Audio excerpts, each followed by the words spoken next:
2 months ago, Tyler Reddick looked unstoppable. Now he's crashing, falling in the standings, and Ty Gibbs may have just stolen his place as NASCAR's newest championship threat. But that's only part of what happened at Iowa Speedway. After a quiet off week, the NASCAR Cup Series returned to Iowa for the Iowa Corn 350, and Toyota wasted absolutely no time reestablishing their dominance. The story of the day wasn't just who won, it was how the entire power structure inside Joe Gibbs Racing may have shifted during the final 40 laps. Ty Gibbs held off a relentless charge from his own teammate Christopher Bell to capture his second career Cup Series victory. And in doing so, he didn't just win a race, he announced himself as a legitimate title contender. The weekend started with some unexpected drama for several Toyota teams. Multiple cars, including those of Denny Hamlin, Chase Briscoe, and Riley Herbst, were forced to make brake rotor changes before the green flag after discovering issues in practice the previous day. That's the kind of mechanical uncertainty that can unravel a race before it even begins.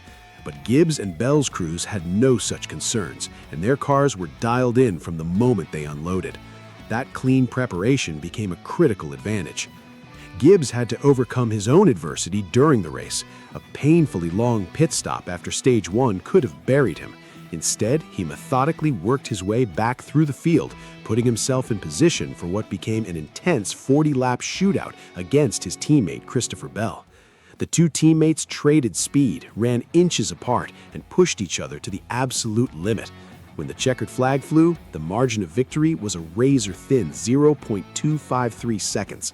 For Gibbs, it was pure validation. Here's what makes this important. With this win, Ty Gibbs jumps to second in the Cup Series point standings. Think about that for a moment. This is a driver in just his second full-time season who has now strung together a level of consistency that rivals anyone in the garage. Outside of his 4 crash-related DNFs, Gibbs has been incredibly consistent. His last finish outside the top 15 in a race where he reached the checkered flag came all the way back at the Daytona 500 in February.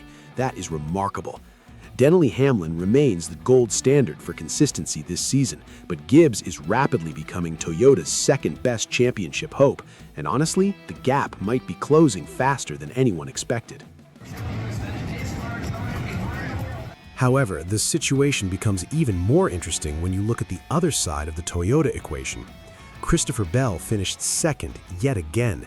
If this sounds like a broken record, that's because it is. This marks Bell's 7th runner-up finish of the 2026 season, and every single one of them has been excruciatingly close.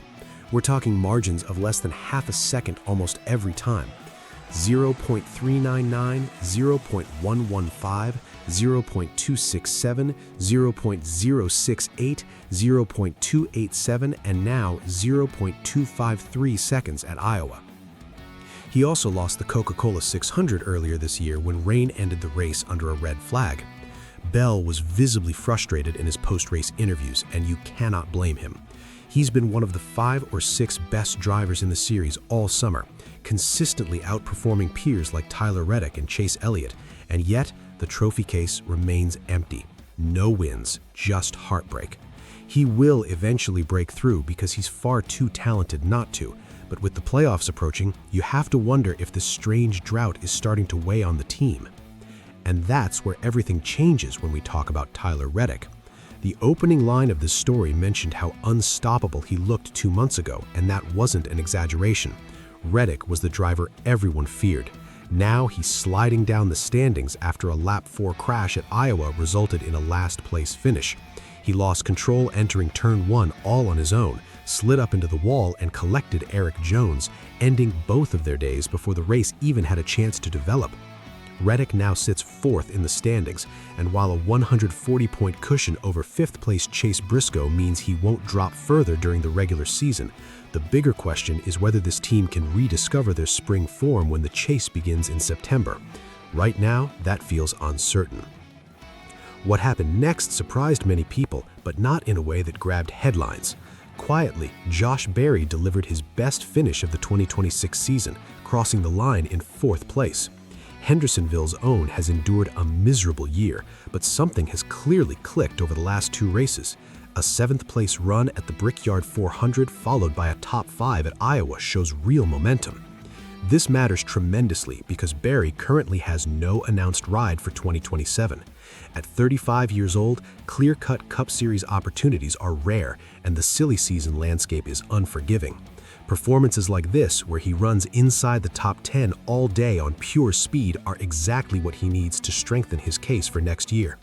Meanwhile, Denny Hamlin and Chase Briscoe deserve credit for salvaging their days. Despite those pre-race brake concerns, Hamlin drove to a 5th-place finish and Briscoe came home 6th. 4 Toyotas inside the top 6 finishers tells you everything you need to know about the manufacturer's strength right now. If you want the latest NASCAR updates every day, make sure to subscribe so you never miss the next big story.